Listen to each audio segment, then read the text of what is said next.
¿Qué tal, chicos? ¿Cómo les va? Bueno, aquí estamos en una nueva clase. Bueno, ustedes saben que la materia se llama procesos tecnológicos y lo que obtenemos nosotros son productos tecnológicos, ¿verdad? Bueno, a lo largo de la historia hubo muchos métodos, pero yo me voy a referir a los que aparecieron en el siglo pasado. Bueno, de los otros ya hablamos. Y un método se escribe con A, Y, Taylorismo, pero se pronuncia Taylorismo. Se escribe, repito, Taylorismo y se pronuncia Taylorismo. Entonces tenemos que decir que en economía el Taylorismo, ¿qué es? Un método de organización industrial relacionado con la producción en cadena. ¿Qué propósito? Tiene el propósito de incrementar la productividad y poder controlar los tiempos de producción. Es el primer sistema de salarios del capitalismo, esto es muy importante. Es el primer sistema de salarios del capitalismo que dividió las tareas en procesos de producción, cronometrando, es decir, tomando el tiempo de cada operación y estableciendo un régimen salarial escalonado según el cumplimiento de determinadas normas, intensificando así la explotación del trabajo. O sea, por eso estudiamos en esta materia este método. ¿Quién fue Frederick Taylor? Un ingeniero y un economista estadounidense. ¿Qué hizo? Inventó el sistema de salarios que lleva su nombre y que se utiliza aún en nuestros tiempos. Él realizó sus primeras observaciones en la industria del acero, porque él trabajaba ahí, y trató de determinar los tiempos de ejecución de las determinadas tareas, las llamó tareas testigo o estándar, y también la remuneración que había que pagarle al obrero que hacía ese trabajo. La organización científica para obtener la eficiencia del trabajo en tiempos de la revolución industrial generó una revolución mental acá en la cabeza del proletariado, que había dejado recientemente las formas más precarias de producción campesina, en que la organización familiar dividía los roles en el labriego, el labriego de la tierra, obviamente, ¿no? Y lo hacía para su propia subsistencia. Entonces, ¿qué hizo el taylorismo? Le enseñó a ese hombre que trabajaba la tierra con su familia a trabajar de otra forma. Entonces, ¿qué hizo el taylorismo? ¿Qué hizo el taylorismo? Midió los segundos y las fracciones de segundos de cada operación para que los obreros incrementen la productividad, o sea, tienen que incrementar la productividad. ¿Por qué? Porque él los motivaba pagándole primas, pagándole dinero en base al rendimiento, y así poder alcanzar determinadas metas de producción. Esta producción aumenta en forma vertical, mientras el fondo de los salarios obreros apenas aumenta, también hay que decirlo, ¿verdad? Es decir, le convenía a él medía todo, cronometraba todo, y el sueldo del obrero estaba ahí, pero él ganaba muchísimo más. Entonces, ¿qué pasó con la gente que cobraba un salario? Es decir, los asalariados debieron incorporar la rigidez de la jornada laboral, tantas horas sí o sí, el cumplimiento de horarios, también las faltas de descanso, la escasez de tiempo compartido con su familia, la presión de la medición del esfuerzo. ¿Y qué pasa con esto de la presión de la medición del esfuerzo? Surge cuando se cronometran las tareas fabriles. Vos no podés tardar más de tantos minutos en hacer este trabajo. Entonces el medio en esa época era un medio de precarización laboral. Existía en el mundo un unas condiciones muy malas de trabajo, por eso precarización laboral, malas condiciones de vida, hacinamiento, falta de servicios públicos y degradación por los bajos salarios. Y la brecha entre los dueños de los medios de producción y las fuerzas del trabajo eran cada vez más pronunciadas. Es decir, los dueños con este sistema producían cada vez más, ganaban cada vez más, pero los asalariados ese beneficio no lo recibían. Pero tiene su parte positiva. ¿Qué hizo el taylorismo? Bajó los costos. Le bajó los costos a las empresas. Bajó los costos de producción. ¿Por qué? Porque ellos pagaban menores salarios y en una obsesión por el tiempo productivo hubo abusos por parte de la empresa que bajó el precio de algunas piezas para que el obrero aumente el ritmo laboral. Fíjense en qué pícaros, ¿no? La empresa bajó el precio de algunas piezas para que el obrero aumente el ritmo en que trabajaba. ¿Cuáles son los...? Repito, el taylorismo es un sistema de producción basado en la metodología empresarial desarrollada por Frederick Taylor. Frederick Taylor nació en 1856 y murió en 1915. ¿Cuáles son los principios del taylorismo? Primero, análisis cuantitativo del trabajo. Es decir, que antes de implementar un nuevo sistema de trabajo, es esencial analizar el que ya tenemos, el existente en este momento, ¿verdad? Solo analizando el método actual podemos ver qué tareas son más rápidas, cuáles son más eficientes, cuánto tiempo emplea cada trabajador para hacer cada una de esas tareas. Y una vez que hizo todo este análisis, Taylor propone seleccionar alrededor de una decena de obreros habilidosos y se propone un nuevo sistema de trabajo. Es decir, él elige a los más habilidosos, porque esos van a trabajar mejor y más rápido. Entonces, primero, análisis cuantitativo del trabajo. Segundo, selección y preparación. Entonces, con el análisis en la mano, Taylor propone seleccionar al personal más adecuado para cada tarea. Y, por supuesto, prepararlo para hacer esa tarea. Entonces, podemos decir que la preparación y el entrenamiento va a mejorar la productividad del trabajador. Tercer principio del taylorismo, la cooperación. Si los empresarios, los empleados y todos los superiores no están alineados, difícilmente la empresa va a crecer. Es decir, si no tiran todos para el mismo lado, la empresa no va a crecer. Entonces, para el señor Taylor, no cabe duda de la importancia de que exista un buen ambiente de trabajo, un buen clima de trabajo, una buena cultura empresarial y buenas relaciones entre las partes interesadas. Y el cuarto principio del taylorismo es la especialización del trabajo. Establece este principio que los obreros deben mejorar sus técnicas de producción, mientras los superiores, sus jefes, o sea, los empresarios, deben mejorar las técnicas de planificación. Taylor dice que la culpa de la ineficiencia de un obrero es del directivo, es del directivo de la empresa, que no ha planificado bien sus funciones y no ha transmitido al obrero la información correcta. Es decir, repito, los principios básicos del taylorismo son, primero, lo que llamamos recién, análisis cuantitativo del trabajo. Segundo, selección y preparación del personal.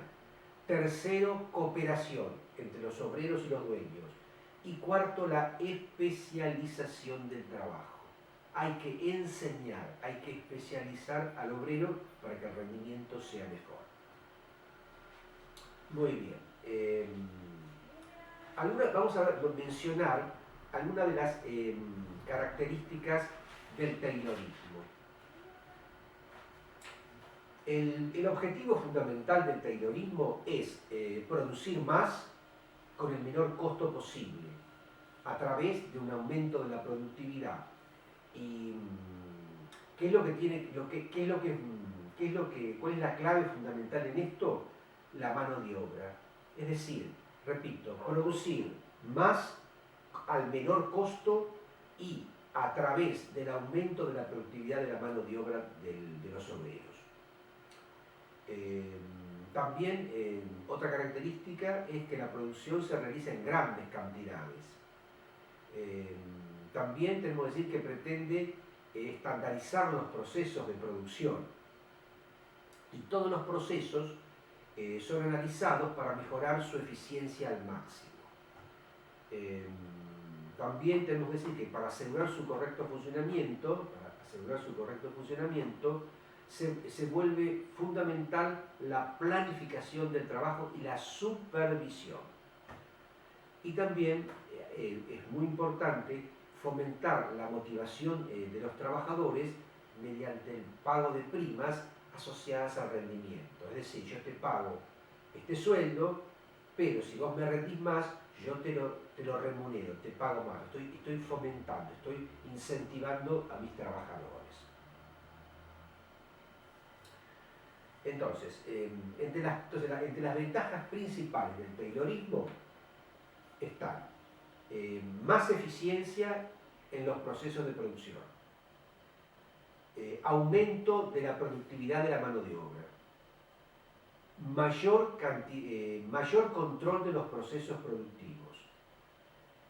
Esto trae aparejado crecimiento de los beneficios empresariales y también mejora en las ideas gerenciales y de administración. Estas son las principales ventajas del taylorismo. ¿Cuáles son las desventajas? Primero, un alto desgaste de los trabajadores.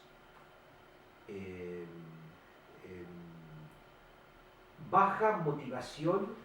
Segundo, baja motivación por la monotonía de las tareas. Los trabajos son muy monótonos.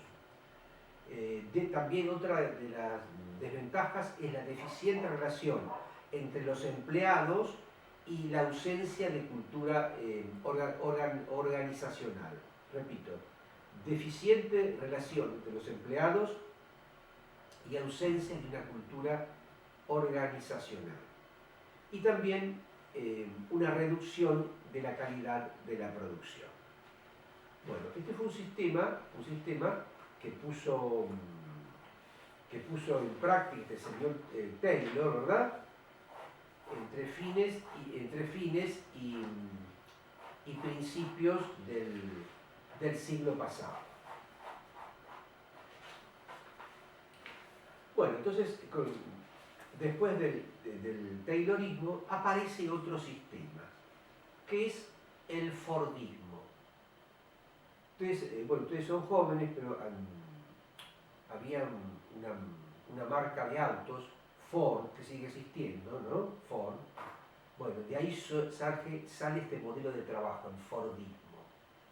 La marca Ford en Argentina tuvo un éxito tremendo desde sus inicios. Tanto es así que mi primer auto fue un Ford Falcon, allá por los años 70. Entonces, ¿qué es el fordismo? El fordismo es un sistema productivo inspirado en la fabricación en cadena de vehículos. Repito, el fordismo es un sistema productivo inspirado en la fabricación en cadena de vehículos. ¿Dónde se fabrican estos vehículos? En las plantas de la empresa. En el caso de la planta de la empresa Ford. Esto ocurrió a los inicios del siglo XX, ya a principios del 1900. La idea de Henry Ford era optimizar los procesos. ¿Para qué? Para reducir los costos al máximo y dando paso a productos que estén al alcance de mayor cantidad de personas. ¿Por qué? Es decir, si yo produzco al máximo y bajo los costos de la empresa, ella, el producto final, o sea, su producto tecnológico final, que era el auto Ford, en este caso, lo podía vender a menor precio. De esa manera y va a llegar a la mayor cantidad de gente posible. Tenemos que decir también que este sistema de producción en masa no solo llevó a reducir los costos de fabricación, sino a mejorar las remuneraciones y las condiciones laborales de los obreros. Y asimismo, aprovechó la creación de nuevos puestos de trabajo. Es decir, que para el obrero, para el trabajador, el Fordismo fue mucho mejor que el Taylorismo o Taylorismo. Pues el Taylorismo ganaba solamente el dueño de la empresa. El pobre obrero muy poco ganaba. En cambio, con el Fordismo esto se revierte. El Fordismo puede ser comparado con la producción en cadena, siendo una actualización de los métodos creados durante la Revolución Industrial. Muy bien, entonces repetimos, el Fordismo puede ser comparado con la producción en cadena, ¿verdad? Siendo una actualización de los métodos creados durante la Revolución Industrial, como por ejemplo era en el Taylorismo. El nombre ya lo dijimos, se debe a su creador, Henry Ford, y más tarde este método evolucionó como parte de un sistema económico de consumo. Es decir, al tener precios más bajos, este método estimuló el consumismo. Entonces la gente consumía más autos y él tenía que fabricar más autos, o sea, ganaban todos. Entonces, ¿qué pasa con este tipo de producción, con este tipo de fabricación en cadena?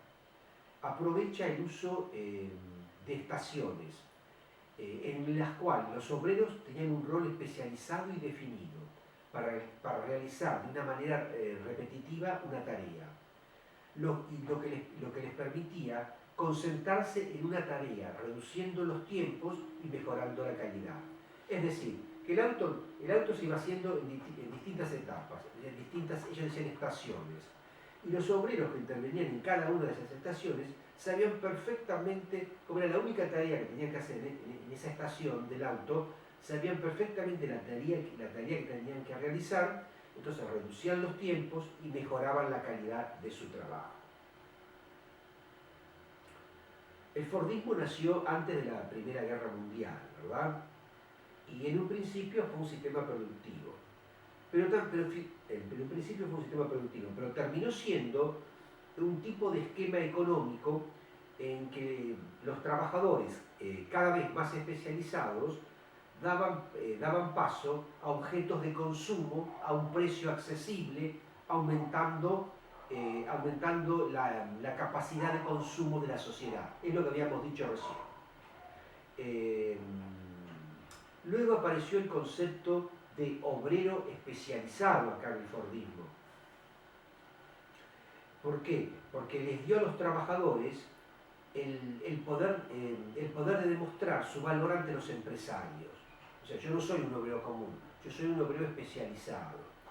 Y dando paso a la creación luego de los sindicatos que representaban a los obreros, y así poder obtener, los trabajadores que se habían especializado, poder obtener mejores sueldos, o sea, tuvieron beneficios laborales. Muy bien. Entonces, ¿qué pasa? El Fordismo crea una nueva sociedad donde los grupos más bajos podían consumir productos que antes eran prohibitivos. Y ellos, gracias no solamente a la disminución de los precios, sino también al alza de los salarios, porque la gente tenía, y se creaba un círculo perfecto para alimentar al capitalismo. Es decir, que el Henry Ford pagaba buenos sueldos y la gente podía comprar más. ¿Se dan cuenta? O sea que se retroalimentaba. En Estados Unidos se asocia al Fordismo con el nacimiento de una nueva clase media, compuesta por los que se conocen como trabajadores de cuello azul, es decir, no profesionales, pero sí especializados y con un salario digno que les permite vivir. Bueno, chicos, continuando. En la década de los 70, el Fordismo fue reemplazado por el toyotismo japonés, en que se combinaba al trabajador con la mecanización tecnológica de la producción. Y de esta manera se la optimizó mediante una organización diferente donde la flexibilidad era la clave. Muy bien, este método japonés presentaba obreros capaces de realizar varias tareas según lo requerido en el momento y respondiendo a las necesidades inmediatas de la línea de producción y de la industria donde ellos estaban trabajando. Es decir, hasta ahora hablamos, primero el Taylorismo, después vino el Fordismo y en los años 70 viene el Toyotismo.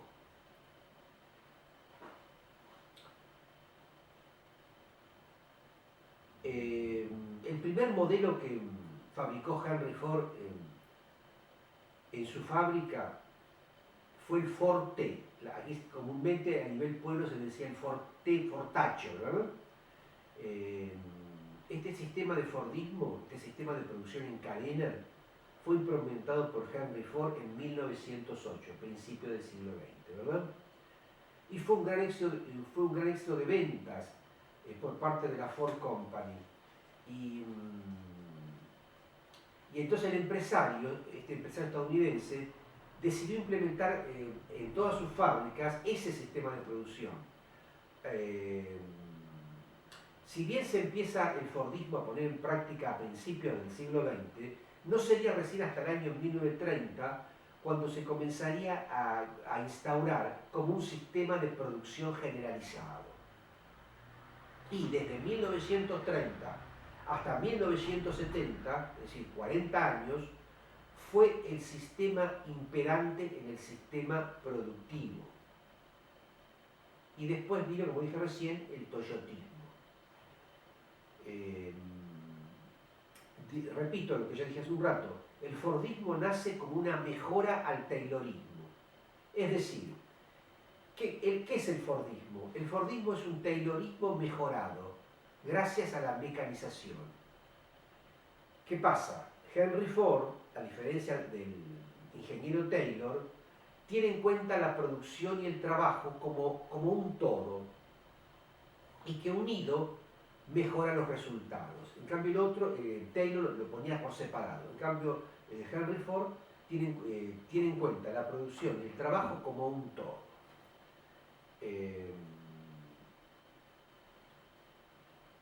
El Fordismo, debemos decir también, traspasa el ámbito económico para llegar a un plano filosófico y político. Repito este concepto.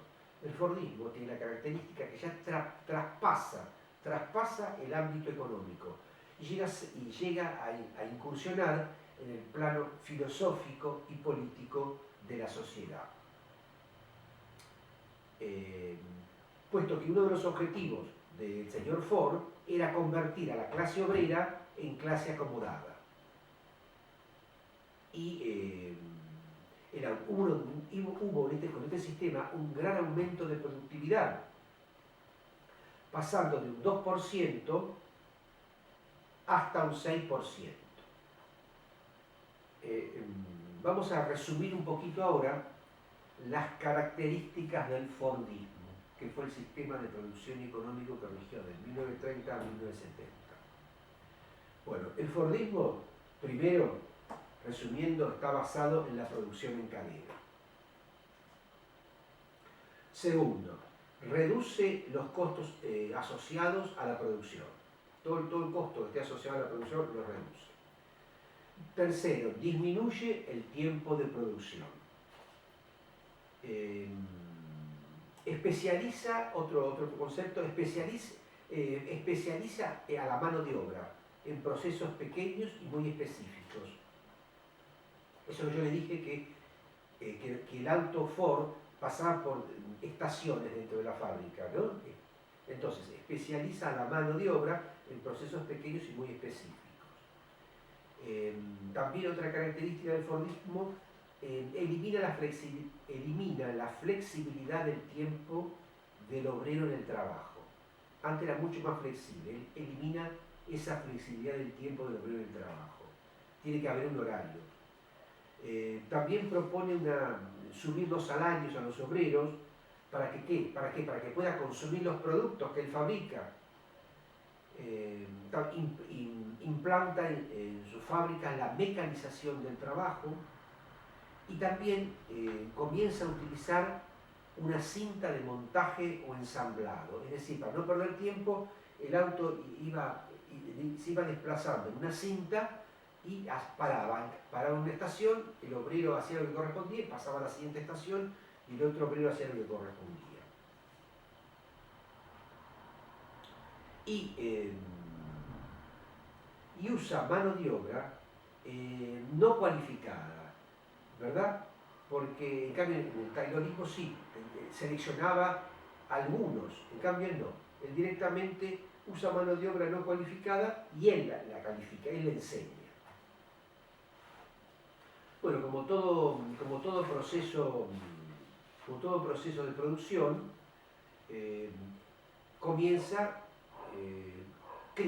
entra en crisis, ¿verdad?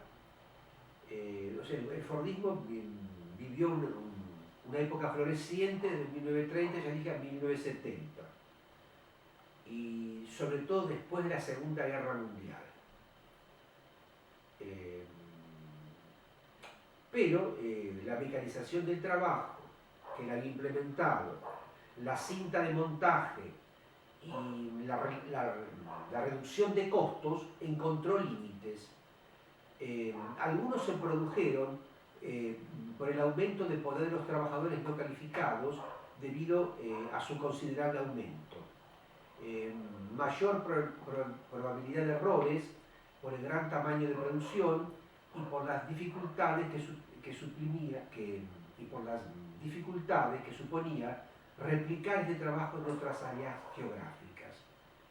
También hay que agregar la desmotivación de los trabajadores debido a la monotonía de las tareas, la realización de procesos con tiempo desigual y un ritmo de producción cada vez más intenso.